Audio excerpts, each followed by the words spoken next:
광야에서 믿음의 행진은 지금도 계속되어야 합니다. 예수 그리스도의 사랑하는 성도 여러분, 민수기라는 이름의 뜻이 무엇인지 아십니까? 바로 백성의 수를 계산한다는 뜻입니다. 그래서 영어로는 넘버스, 라틴어로는 누메리, 70인 성경에서는 아리트모이라고 썼습니다. 모두 다 계수한다는 뜻입니다. 히브리어 원어 성경을 보면 이 책은 여호와께서 시내 광야 회막에서 모세에게 일러 가라사대라고 시작합니다. 그러나 민수기 전체의 기록을 우리가 볼 때 사실상 그 중요한 내용은 백성의 수를 계산한다는 것이 아닙니다. 백성의 수를 계산한다는 내용은 민수기 1장에서 4장과 26장 두 번밖에 나오지 않습니다. 민수기 이야기의 시작은 이스라엘 백성이 애굽에서 나와 시내산 밑에서 율법을 받고 성막을 지은 다음부터 시작합니다. 이스라엘을 계수하는 목적은 영적 전쟁 수행을 위한 것으로서 성막 건설 후 영적 전쟁의 시작과 과정, 그 출애굽 1세대의 실패의 역사가 민수기입니다. 출애굽의 구속으로 말미암아 여호와 하나님을 섬기는데 필요가 충분한 환경, 에덴 동산의 회복과 다름이 없는 영육간의 보장에도 불구하고 애굽의 노예 생활을 청산하지 못하고 실패한 광야 생활을 기술한 책입니다. 이스라엘 백성은 애굽에서 나온 후 한 달 동안 홍해를 건너고 마라에서 쓴물을 달게 하고 엘림에서 유하였으며 그 다음에 만나와 메추라기를 만납니다. 그 후 느비딤에서 아멜렉과 전쟁을 하고 애굽에서 나온 지 3개월이 되는 때에 시내산 밑에 당도하였습니다. 여기서 모세가 산에 올라가서 언약의 율법과 거룩한 계시를 받게 됩니다. 그런데 이스라엘 백성은 모세가 산에서 계시를 받는 그 잠깐 동안을 참지 못했습니다. 그들 내면에 있던 애굽의 본성이 다시 발휘되고 말았습니다. 백성들은 자신들의 폐물을 다 바쳤습니다. 그리고 아론을 통해 황소 신상인 아스피를 만들어 놓았습니다. 아피스를 만들어 놓았습니다. 그들이 만든 신상의 외형은 애굽의 형식이었습니다. 하지만 그 신에게 부여한 개념만은 달랐습니다. 우리를 애굽에서 건져내신 신이라 하여 이름을 붙인 것입니다. 즉 자기들 딴엔 이스라엘 고유의 신을 만들고자 했습니다. 그러나 그들이 보고 듣고 배운 것은 애굽의 우상 종교뿐이었습니다. 결국 그 우상 종교의 모양을 그대로 가져오고 말았습니다. 하나님의 형상을 사람이 지은 피조물의 형상으로 바꾸어 버린 것입니다. 그리고 그것을 자신들의 신이라며 섬겼습니다. 그것은 그들이 애굽의 신을 섬기려고 한 것은 아닙니다. 아피스를 섬기려고 하지 않았지만 애굽에서 가장 존중히 여기는 아피스라는 신의 모양을 본떠서 자기네 신으로 삼고 이스라엘 종교를 만들려고 했습니다.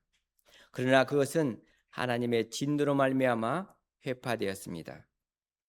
본래 하나님께서는 이 백성을 신성한 목적을 위해서 세우셨습니다. 출애굽기 19장 5절에서 6절입니다.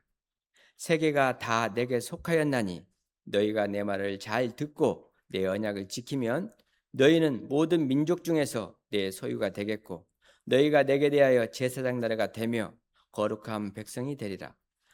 너는 이 말을 이스라엘 자손에게 전할지니라 하신 것입니다. 즉 열국 중에서 하나님의 소유요 거룩한 백성이요 제사장 나라라는 존재 가치와 사명의 내용을 가졌습니다.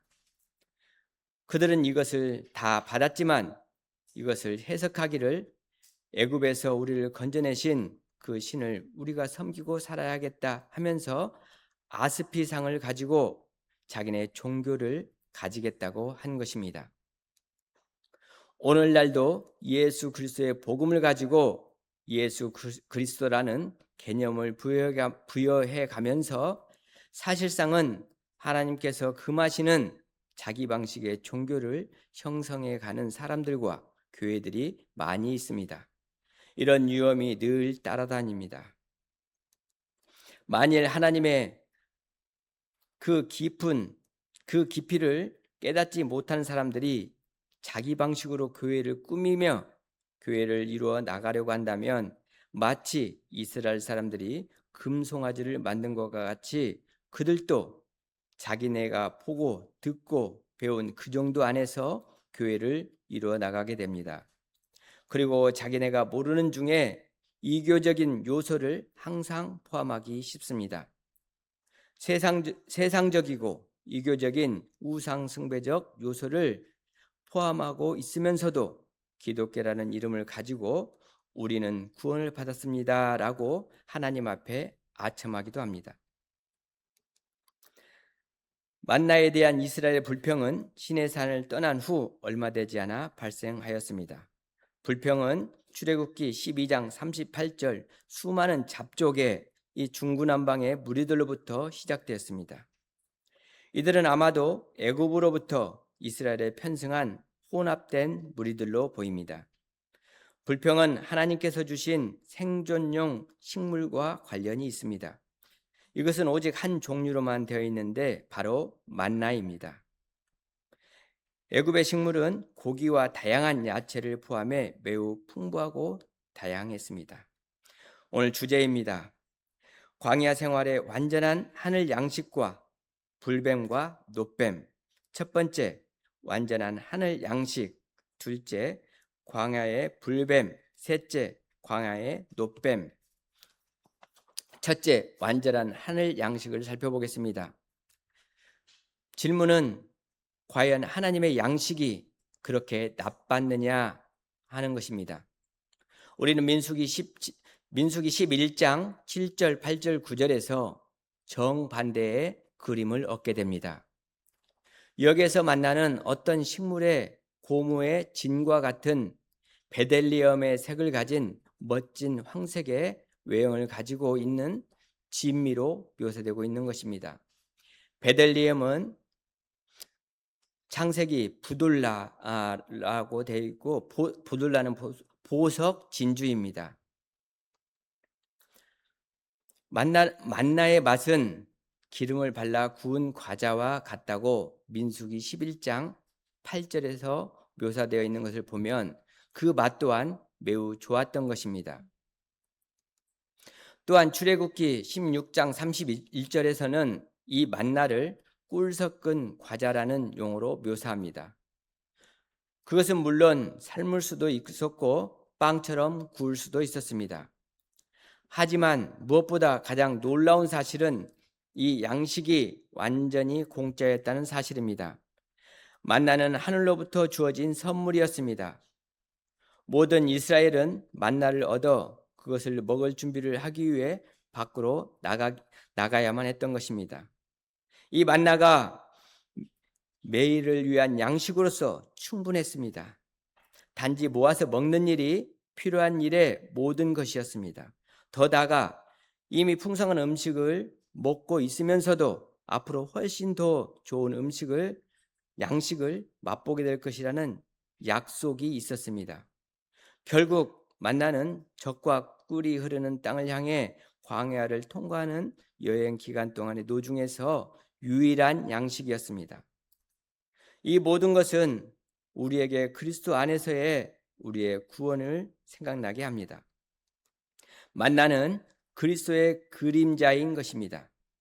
요한복음 6장에서 우리는 주님께서 자신을 하늘로부터 주어진 떡, 만나로 소개하고 있는 것을 읽게 됩니다.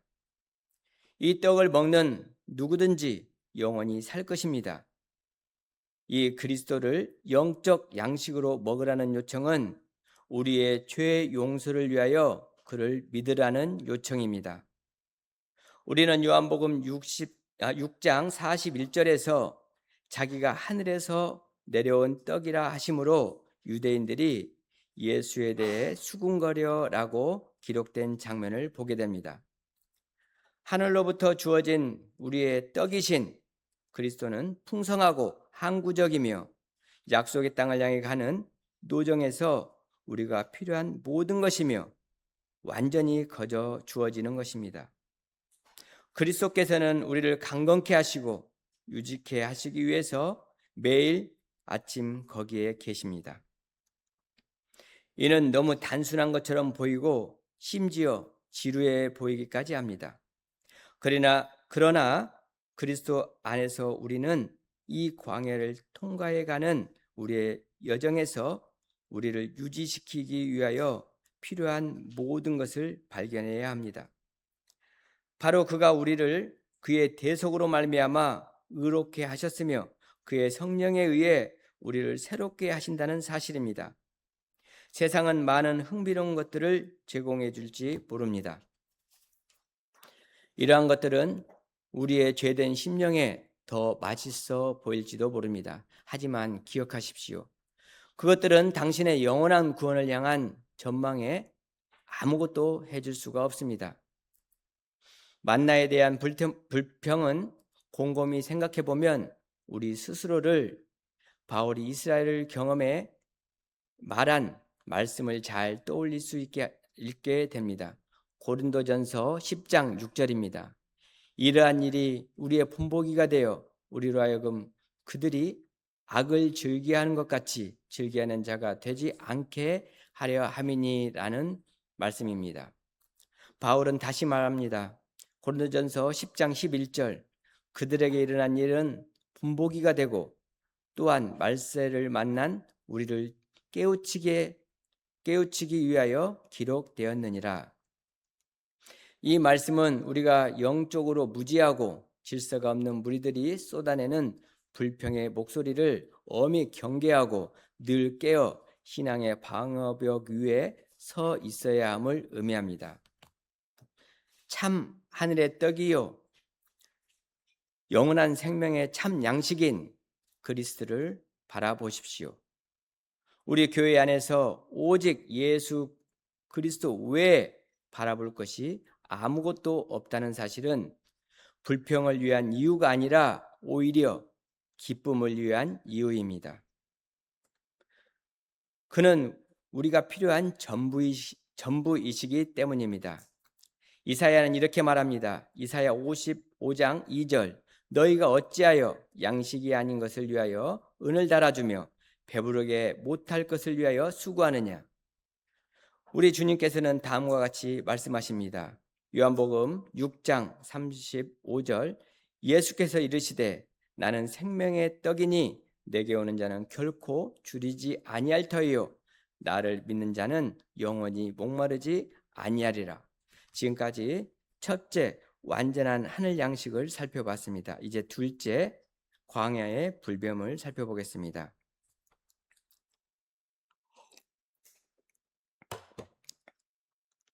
출애굽한 이스라엘은 완전한 하늘 양식이 있고 즉 완전한 의식주가 보장되고 성막과 제사라는 하나님과의 교제와 섬김의 제도를 가지고 있고 또 광야 생활에서의 첫 전쟁에서 승리도 했습니다. 그러한 이스라엘에게 뭔가 심각한 문제가 있다는 것을 모세가 민수기에서 제시합니다. 예수 그리스도 안에서 구원받은 오늘날 교회에게 주는 경종의 의미가 넉넉합니다. 우리가 인생을 살면서 무언가를 이기고 승리한다는 것이 우리에게 많은 의미를 줍니다. 승리는 우리 마음에 큰 기쁨을 줍니다. 성취감과 명예와 자신의 힘을 과시하는 계기가 됩니다. 구약 성경에서는 가장 큰 기쁨은 탈취물을 나누는 기쁨이라고 합니다. 그것은 메시아의 예언에서 이렇게 표현합니다. 오늘 본문 속에 이스라엘 백성의 승리가 확실하게 나와 있습니다.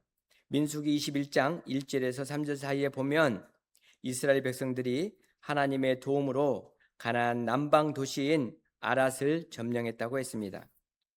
분명한 것은 이들이 가나안 땅을 밟았다는 것입니다. 그들이 광야로 돌아가는 것은 에돔 왕이 그리 가는 것을 허락하지 않았기 때문입니다. 성경은 이미 이스라엘 백성들이 가나안의 도시를 점령했다고 기록하고 있습니다. 이미 가나안 땅에서 승리를 맛보았습니다. 그런데 그들이 점령한 가나안 땅 아랏은 브엘세바에서 아주 가까운 곳이고 헤브론에서 37km밖에 안 되는 아주 가까운 곳이었습니다. 그들은 바로 진격해 갈 수도 있었을 것입니다. 우리가 볼 때 이 본문은 그들이 가나안 땅에 들어가기 위해 수십 년 세월 광야에서 보냈는데 다시 돌아간다고 하는 것은 납득이 가지 않을 것입니다. 그러나 분명한 것은 하나님께서 그 백성을 인도하고 계시고 하나님께서 허락하신 곳으로 가야 하지 않겠습니까? 하나님께서 이렇게 납득할 수 없는 일을 하실 때는 특별한 이유가 있는 것입니다. 배워야 할 것이 있기에 하나님께서는 그들을 다시 돌려보낸 것입니다. 가나안 땅을 향하여 가는 이 백성은 아직 해야 할 일이 있었습니다. 그것은 이스라엘 백성이 전쟁에서 승리하는 것만이 전부가 아니라는 것을 배워야 했습니다. 여기서 홍해의 길로 간다고 했는데 이 길 때문에 그들의 마음이 상했다고 했습니다. 마음이 상했다고 하는 것은 마음이 조급해졌다는 뜻이고 참을성이 없어졌다는 것입니다. 인간의 본질상 어제나 오늘이나 변함없는 진리입니다.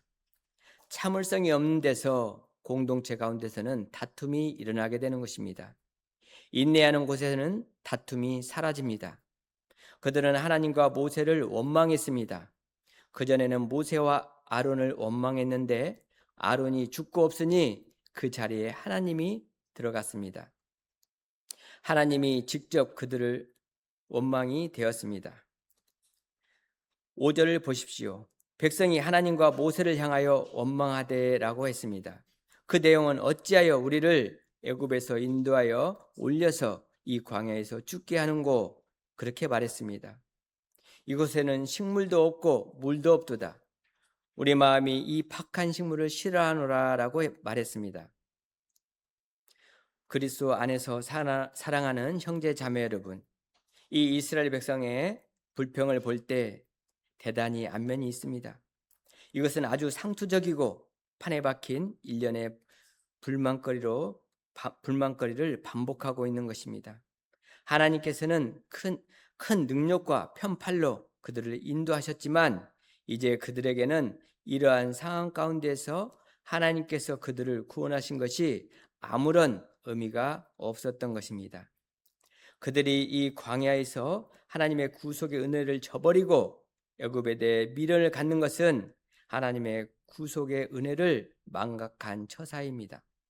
하나님께서는 그들을 독수리 날개로 업어서 구원하시고 불가마 속에서 건져내셨다고 했는데 그들은 이렇게 원망함으로 말미암아 하나님의 백성 된 것을 탐탁치 않게 여겼습니다. 이들은 40년 세월을 광야에서 다 보낸 자들이었습니다. 지리적 위치를 볼 때 40년 거의 다 광야에서 보낸 그런 시기입니다. 그런데 그들은 출애굽 사건을 경험 못했던 광야에서 태어난 사람들이거나 경험했더라도 아주 어려서 경험한 사람들입니다. 그들은 출애굽의 2세대입니다. 그들은 광야에서 세대 교체가 완전히 되어서 새로운 세대입니다. 그런데 우리가 이 본문에서 볼 때 무엇이 새로운 것이 있습니까? 그들은 자기들의 아비들이 했던 일을 그대로 하고 있는 것입니다. 자기 조상들이 모세와 아론을 원망하고 지도자를 원망하고 사사건건 방해하고 원망하는 그것만 보았는데 무슨 새로운 것이 나오겠습니까? 새로운 세대가 되었다고 해서 무엇도 새로운 것이 없습니다. 은혜를 모르는 죄인이 세대 교체했다고 해서 뭐가 달라지겠습니까? 그들은 한술 더 뜨고 있습니다.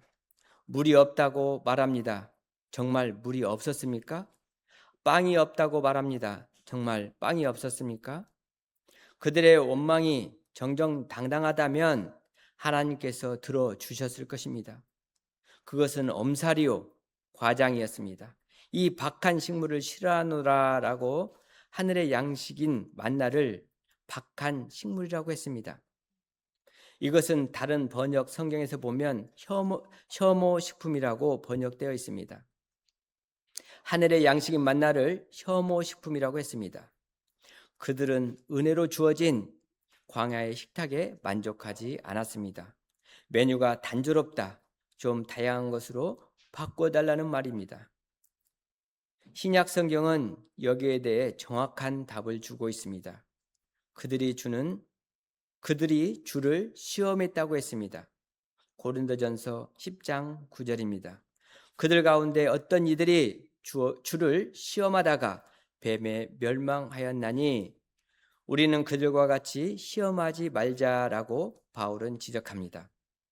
그들은 이 풍요로운 세상적인 것을 요구하기 위해 하나님의 은혜를 가볍게 생각했습니다.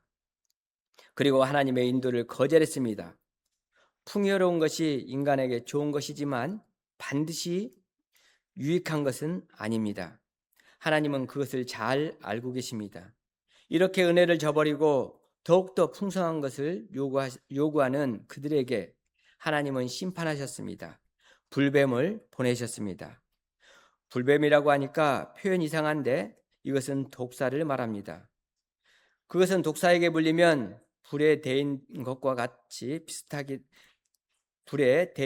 비슷하다고 생각했기 때문에 그런 것 같습니다. 하나님께서는 독사를 은혜를 저버린 백성을 심판하기 위한 도구로 사용하셨습니다. 여기서 우리가 보아야 할 중요한 사실은 하나님께서 이 불뱀들을 하늘에서 갑자기 보내신 것이 아니라는 점입니다. 이 지역에는 원래 독사가 많은 지역이라고 합니다. 모세가 이곳의 위험에 대해서 말해줍니다. 신명기 8장 15절 너를 인도하여 그 광대하고 위험한 광야 곧 불뱀과 정갈이 있고 물이 없는 건조한 땅을 지나게 하셨으며 라고 분명히 말씀합니다. 그것은 원래 위험한 곳이었습니다. 그럼에도 불구하고 하나님께서는 그동안의 자기 백성을 보호해 오셨다는 것입니다. 이스라엘 백성들은 그것을 몰랐습니다.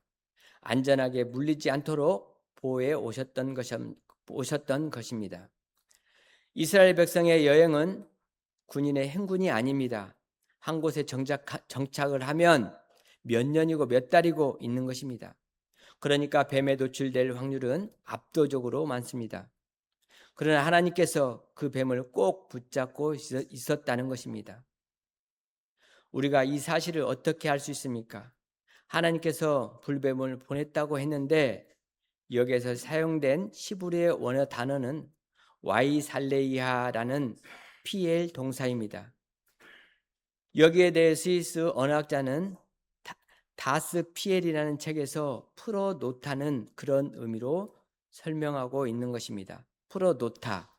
그래서 이것은 하나님께서 꼭 잡고 계시다가 탁 털어놓았다는 말입니다. 하나님께서 그들을 보호하시기 위해 꼭 잡아두었던 그 뱀에 대한 위험을 이제는 의도적으로 노출시켰다는 말입니다.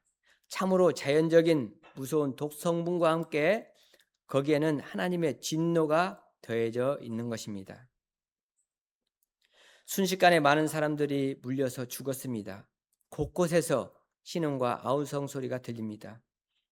이제는 그들이 어쩔 수 없이 자기들의 반항에 대해서 재고해 볼 수밖에 없었습니다.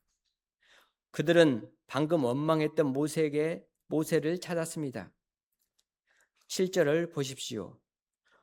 백성이 모세에게 이르러 말하되 우리가 여호와 당신을 향하여 범죄하였사오니 여호와께 기도하여 이 뱀을 우리에게서 떠나게 하소서라고 다급하게 외원했습니다.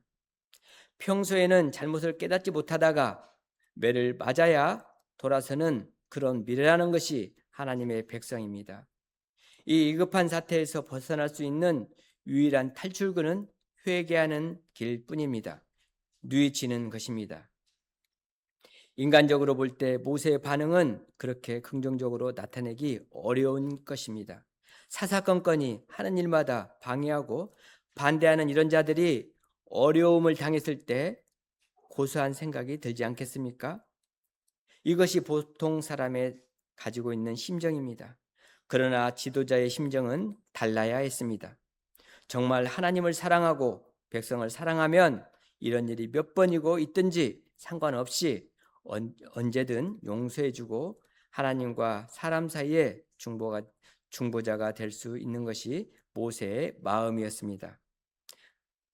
성경 민수기 12장 3절에서 이 사람 모세는 온유함이 지면의 모든 사람보다 더하더라라고 증가합니다. 모세가 백성을 사랑하고 하나님과 백성 사이에 이 중보를 위한 것, 이 중보를 하는 것 속에서 그 온유가 가장 잘 드러난다고 생각합니다. 이제 광야의 놋뱀, 세 번째 광야의 놋뱀을 보겠습니다. 모세는 기도했습니다. 하나님께서 그 기도를 들어주셨습니다. 그런데 백성들이 당초 모세에게 요청하며 기도해달라고 한 내용이 이 무서운 불뱀들을 우리 진영에서 직접 떠나게 해달라는 것이었습니다. 그러면 하나님께서 백성들이 요구한 방식대로 기도를 들어주셨습니까? 아닙니다. 하나님께서는 백성들의 요구 조건 그대로 문제를 처리해 주지 않으셨습니다. 이스라엘 백성들은 눈앞에서 불뱀들을 직접 박멸해 주실 것을 강력히 요구했으나 하나님께서는 전혀 엉뚱하게도 아주 간접적인 방식으로 이 치명적인 사건을 해결하고자 하십니다. 하나님은 모세에게 새로운 임무를 부여하셨습니다. 모세에게 불뱀의 모양을 만들라고 명령하셨습니다. 치명적인 독사의 형상을 구리로 만들어서 그것을 장대 위에 높이 매달라고 엄히 지시하셨습니다. 온 진영에 죽어가는 모든 사람들이 고개만 들면 어디서나 환히 볼 수 있도록 매달라는 것입니다. 온몸에 독이 퍼져 뼈가 타들어가는 고통 속에 죽어가는 사람들에게 자신들을 물어 죽인 원수인 불뱀의 징그러운 모양을 쳐다보라고 하니 누가 제정신으로 그것을 볼 마음이 나겠습니까? 그것은 맹정신을 가지고 어떻게 봅니까? 온몸에 독이 퍼져가는 백성들이 그 불뱀을 쳐다보면 나을 것이라고 생각하는 것, 그것은 어리석은 것입니다. 고개를 돌려 쳐다보니 그 행위는 그렇게 어렵진 않지만 그 사실은 받아들이기란 너무 납득이 가지 않는 일입니다. 바로 그것입니다. 믿음이라는 것은 때로는 이렇게도 도저히 받아들일 수 없는 이 현실을 받아들이고 순종하는 것입니다. 순종은 믿음의 증거입니다. 순종이 따르지 않는 믿음은 그것은 없습니다. 도저히 이해할 수 없는 이 사실을 나의 사고를 극복하고 받아들이는 것, 그것이 믿음입니다. 나의 이성의 한계를 일찍 인정하고 하나님의 말씀을 그대로 받아들이는 것, 그것이 믿음입니다. 하나님은 바로 이것을 요구하셨습니다. 불뱀을 만들라는 이유가 바로 여기에 있습니다. 네 이성으로 도무지 납득이 안 가는 인간의 사고 한계를 말씀의 능력으로 극복하고 오직 하나님의 신실하셨던 언약을 신뢰하며 믿음의 눈으로 바라보라는 거룩한 시험 때였습니다. 자, 이제 모세가 만든 구리뱀이 긴 장대 위에 높이 들렸습니다. 이때 하나님께서 요구하시는 그 순전한 믿음의 소망을 가지고 장대를 바라보는 자는 단 한 사람도 예외 없이 온몸의 독이 순식간에 빠져나가고 깨끗하게 나음을 입었습니다. 성도 여러분, 이 구원의 역사는 다른 사람이나 다른 사람이 나 대신 장대를 쳐다봐 준다고 해서 낫는 것이 아닙니다. 철저하게 뱀에 물린 본인이 직접 자신의 눈을 들어 바라봐야 했고, 그렇게 하나님의 말씀을 바라보는 자마다 개별적으로 확실한 구원을 얻었습니다. 기독교는 언약의 공동체지만 영원히 하나님을 믿고 구원을 얻는 영생의 핵심 문제에 있어서만큼은 철저히 개인적인 성격을 지닙니다. 아무리 신앙의 명문가 자녀라 할지라도 결국에는 자기 자신이 직접 인격적으로 하나님을 만나고 예수 그리스도를 믿어야만 구원을 받는 것입니다. 애굽의 정신과 우상 숭배적인 노예 생활 방식을 끝내 청산하지 못하고 원망을 일삼던 그 출애굽 1세대들을 향해 이제 하나님께서는 이 엄중한 놋뱀 사건을 통하여 무엇보다도 먼저 그들의 내면에 무너진 믿음을 다시 일으켜 세워야만 했습니다. 불뱀에 물려 온몸이 퉁퉁 부어올라 당장 숨이 넘어가는 그들이 살 수 있는 유일한 길은 오직 하나님의 약속을 믿는 것뿐이었습니다. 하나님께서는 지금 백성들을 향해 너희가 내 말을 믿고 순종하여 살든지 아니면 내 약속을 끝까지 못 믿겠으면 그 자리에서 독이 퍼져 죽든지 너희가 직접 결정하라고 영적인 선언을 하시는 것입니다. 이 놋뱀 사건은 출애굽한 이스라엘 백성의 장구한 역사 가운데 공동체의 사활이 걸린 가장 중요하고도 결정적인 영적 분기점이었습니다. 원망하지 말고 가자가 아니라 믿고 살든지 믿지 않고 죽든지 해라는 것입니다. 그러면 자비로우신 하나님께서는 타락한 백성들이 영적인 걸음마를 뗄 수 있도록 가장 순종하기 쉽고 단순한 첫 단계의 과제부터 시작하게 하셨습니다. 그것은 그저 장대 위에 높이 매달아 놓은 구리 놋뱀 하나를 눈을 들어 쳐다보기만 하면 완전히 산다는 영적 약속이었습니다. 근데 참 기가 막힌 사실은 이처럼 단순하고 쉬운 이야기인데도 불구하고 끝까지 장대를 안 쳐다보고 고집을 피우다가 그 자리에서 비참하게 죽어간 사람들이 분명히 있었다는 사실입니다. 조건이 너무나 단순하고 쉬워서 오히려 믿지 못해 죽었던 것입니다. 그들은 자신의 합리적이고 과학적인 사고방식으로는 도무지 수용할 수 없는 허무맹랑한 소리로 치부해 버린 것입니다. 그들의 눈으로 한번 쳐다보기만 하면 치명적인 독이 해독되어 살아난다는 황당한 지식은 그들이 지금까지 우리가 배우고 들은 것 중에 없다라며 끝까지 고개를 돌리지 않았던 것입니다. 그러나 세상의 눈으로 볼 때는 한없이 미련하고 어리석은 이야기 같지만 죄인을 향하신 하나님의 무한하신 지혜요 자비와 은혜의 법칙입니다. 하나님께서는 인간이 행할 수 있는 가장 쉬운 행동을 요구하신 것입니다. 아픈데 엉금엉금 기어가라는 것도 아니고 이렇게 고개를 한번 돌려보라는 말인데 그것조차 내면의 교만 때문에 못하겠다고 버틴 것입니다. 오늘날도 영적 원리는 똑같이 관통합니다. 영원한 지옥의 형벌에 독에 물려 죽어가는 인간을 향해 오직 십자가에 못 박히신 예수 그리스도를 구주로 믿기만 하면 영생을 주시겠다는 조건은 가장 쉽고 선한 구원의 조건입니다. 예수를 그리스도를 마음으로 믿는다는 이 가장 단순한 조건 하나뿐입니다. 무엇을 하라는 것이 아니기 때문입니다.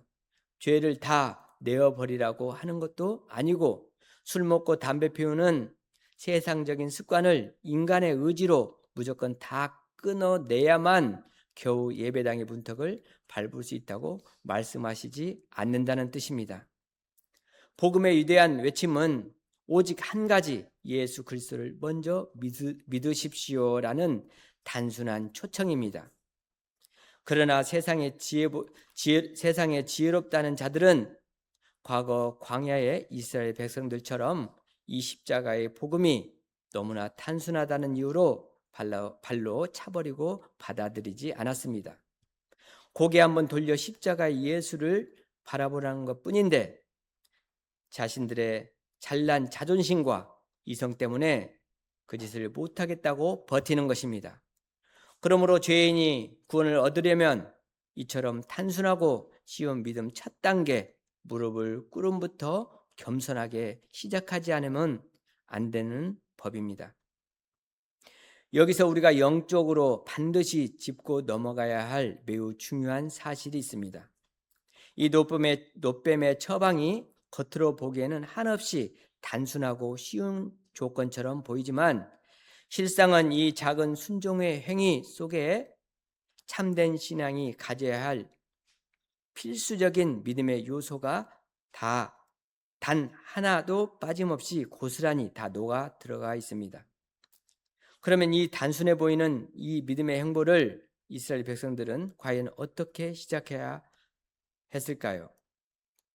이 백성들이 독사가 많은 이 고장을 지나가면서 하필 원망하니까 하나님께서 그동안 보호하기 위해서 꼭 잡아두셨던 그 뱀에 대한 위험을 이제는 의도적으로 노출시킨 것입니다.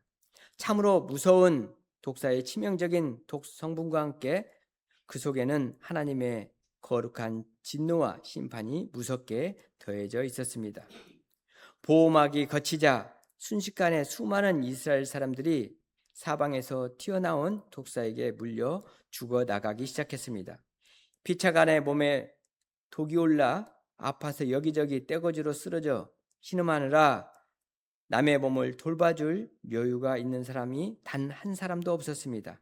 온 진영이 처참하게 쓰러져 죽어가는 바로 그 현장 속에서 갑자기 저 멀리서부터 거대한 외침의 소리가 들려오기 시작했습니다. 그 소리는 모세가 긴 장대 위에 쿠리로 만든 뱀 하나를 높이 매달아 놓고서 크게 지른 구원의 외침이었습니다. 아마 모세는 각 지파 장로들에게 돌아다니면서 그렇게 이르라고 했을 것입니다. 장로들은 백성들에게 가서 하나님께서 우리의 지도자 모세에게 명령하사 노뱀을 만들어 매달라고 하시면서 그것을 쳐다만 보면 산다고 말씀하셨다. 하나님께서 말씀하셨으니 쳐다보아라. 쳐다보면 살 것이다. 라고 했을 것입니다.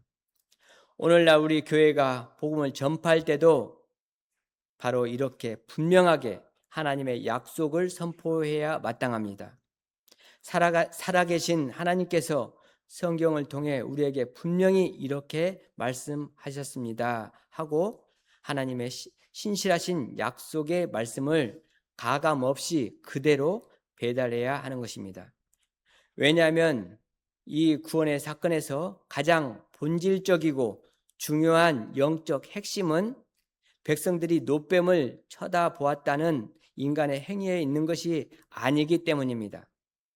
그 처방을 내리신 하나님의 약속의 말씀을 내 영혼이 전적으로 신뢰하고 믿었느냐에 모든 사활이 걸려있기 때문입니다. 종교 개혁자 마틴 루터는 이 극적인 광야의 노뱀 사건을 두고 성도들을 향해 다음과 같이 아주 탁월한 영적 해설을 남겼습니다. 마치 무서운 독사에게 물린 사람이 그 독에 중독되어 죽듯 사탄의 불범에 물려서 죄에 떨어진 사람은 멸망한다. 그러니 죄의 독사의 독보다 더 악한 것이다. 예수님은 죄가 가득한 인생의 모양을 취하고 오시는 점에서 노뱀과 같다. 그러나 노뱀은 도무지 독이 없다. 그와 같이 예수님 또한 조금도 죄가 없으신 분입니다. 그 예수님을 바라보라. 우리 주 예수님께서 친히 이 땅에 계실 때 요한복음 3장에서 이 광야의 사건을 직접 하시며 놀라운 구원의 비밀을 선포하셨습니다. 요한복음 3장 14절입니다. 모세가 광야에서 뱀을 든 것 같이 인자도 들려야 하리니라고 말씀하셨고, 이어 3장 15절에서 이는 그를 믿는 자마다 영생을 얻게 하려 하심이라라고 위대한 복음의 진리를 연결하셨습니다. 들렸다는 그 점에서는 같은 것이지만 그 광야의 노뱀은 나다 하는 이야기는 아닙니다. 혹시 비슷한 데가 있다면 마치 뱀에 물린 사람은 죄가 있는 모양을 가졌다는 점에서 예수님도 그 죄가 있는 사람의 모양으로 그대로 가지고 계셨지만 노뱀 속에 1푼의 독이 없듯 예수님 속에도 1점의 죄가 없다는 점입니다. 그리고 예수님을 바라본즉 곧 십자가를 바라본즉 사람마다 구원을 받지 않느냐라고 합니다만 그것은 다 십자가를 안 다음의 이야기고 십자가를 모른다면 그것을 쳐다본들 알 수 없습니다. 그러니까 이것은 십자가를 표상한 것이다 라고 해 보아야 그 사람들이 그것을 쳐다보고 십자가를 생각하라고 요구하지도 않습니다. 쳐다봐라 그리고 살아라, 딱 그것뿐입니다. 너무 지나친 유추를 거기에다 붙일 까닭이 없습니다. 여기 민수기에 기록된 이스라엘 백성의 문제는 거기에서 복음을 바라보라는 것도 아니고 십자가를 바라보라는 것도 아니며 예수를 바라보라는 것도 아닙니다. 하나님이 말씀하셨다, 약속하셨다, 실제로 쉬운 약속이다, 가장 쉬운 부분이다, 그렇게 해라, 그러면 산다는 것입니다. 너희가 하나님의 말씀을 그렇게 거역하고 싫어하고 불평하고 나가지 말고 쉬운 이 말 한마디를 들어야겠다. 왜? 너희 마음이 완악한 까닭에 하나님이 거저 주시는 은혜로 깨닫지 못하고 마음이 오만해져서 자꾸 배반하고 만다. 항상 죽음과 삶의 갈림길에 쑥 들어간 다음에야 비로소 하나님을 붙들겠습니다 하고 믿음을 가지기 시작한다는 그것입니다. 사람은 마음이 본질적으로 부패하여 있기 때문에 항상 환난을 겪고 고통 가운데 빠져들어가서야 비로소 믿음을 가지는 경우가 많습니다. 지금 이 사람들을 쳐다보고 나은 다음에는 이 사람들이 쳐다보고 나은 다음에 무엇이 달라졌습니까? 기껏 쳐다봤자 별 사람이 되는 것이 아니라 이전 건강을 되찾는 정도뿐입니다. 먼저보다 심히 막 용솟음 쳐서 굉장한 역사가 되는 것은 아닙니다. 다만 한 가지 다른 점은 먼저는 몸은 건강하나 마음이 폐역해 있고 믿음은 없었지만 쳐다보고 나은 다음에는 몸은 전과 같이 같으나 마음 가운데 하나님의 말씀을 순종하는 믿음이 발생하기 시작한 것입니다. 그 점이 다른 점입니다.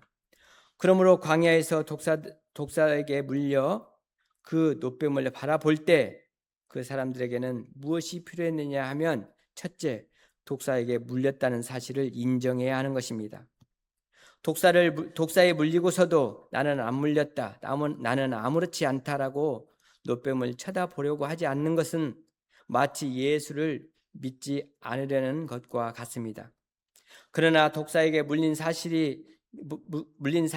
것은 사실입니다. 그런 점에서 통증이 심하게 올라옵니다. 처음에 죄를 지었을 때는 뭔가 괜찮다, 아무렇지도 않다는 식으로 지내지만 차츰차츰 시간이 지나면 그 죄의 독성이 강하게 발휘되기 시작합니다. 그러므로 이 사실을 인정해야 하는 것입니다.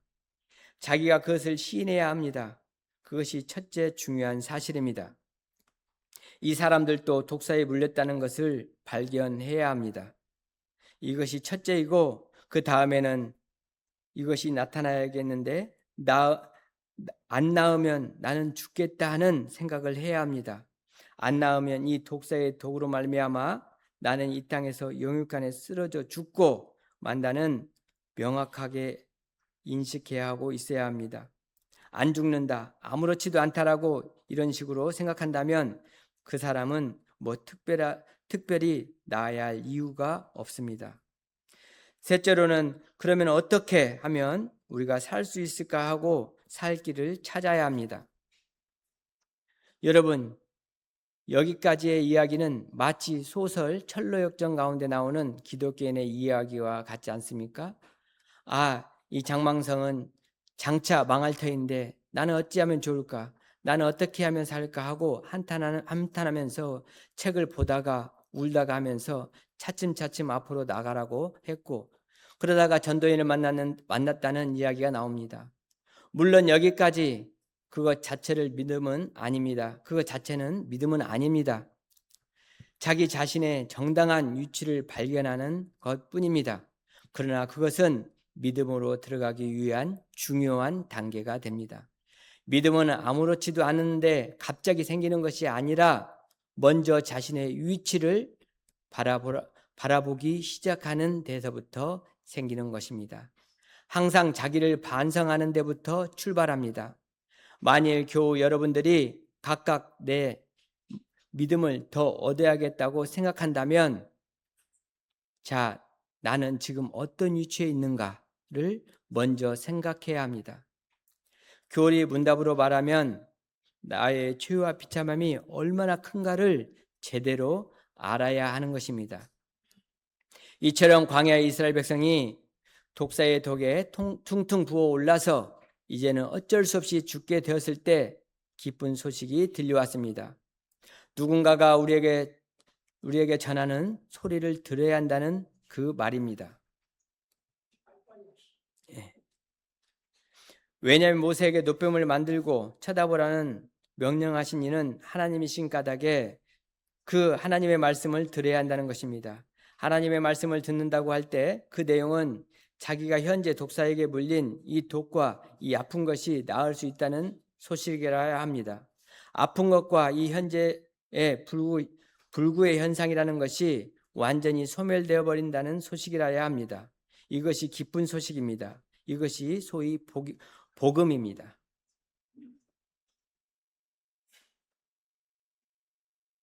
그러므로 그 복음을 알되 반절만 알아서는 안 됩니다. 전부를 분명히 들어서 알아야 합니다. 말씀 즉 증거를 듣고도 그저 알겠지, 다른 사람을 쳐다보면 다 살겠지, 나는 그것은 안 쳐다보아도 괜찮겠다 하고 그렇게 생각하면 그 사람에게는 의미가 없습니다. 다른 사람들이 쳐다보든지 말든지 나는 쳐다봐야겠다고 해야 합니다. 항상 그것을 나에게 적용해야 하지 다른 사람들에게만 적용해서는 안 됩니다. 그 사실을 시인함에 있어서도 모세가 했으니까 하는 정도로면 그것은 참 믿음이 아닙니다. 그것이 신앙의 형성하는 중요한 요소, 지적 요소이긴 하나 그것으로 끝나고 만다면 역사의 신앙, 지적 신앙에 지나지 않습니다. 벨직 신앙고백서 22양을 들어보십시오. 벨직 신앙고백서 22양. 우리는 이 위대한 신비에 속한 참 지식을 얻도록 성령께서는 우리 마음에 참 믿음을 불붙여 주십니다. 이 믿음은 예수 그리스도를 그의 모든 공의와 더불어 받아들이고 그를 우리 자신의 소유로 삼으며 또 그 외에는 어떤 것도 구하지 않습니다. 우리의 구원에 필요한 모든 것이 예수 그리스도 안에 없다고 하지 않고 그리스도 안에 모든 것이 있다면 믿음을 통하여 그 소유한 자는 완전한 구원을 가진다는 사실이 필연적인 걸로 귀결됩니다. 그러므로 그리스도는 불충분하고 그 외에 다른 어떤 것이 필요하다는 주장은 지독한 신성모독인 것입니다. 그런 결론이라면 그리스도가 겨우 반쪽 구세주일 뿐입니다. 따라서 그 다음에는 내가 저것을 바라봐야 하겠다고 하는 그 자신의 전적인 소원을 가지기 시작해야 합니다.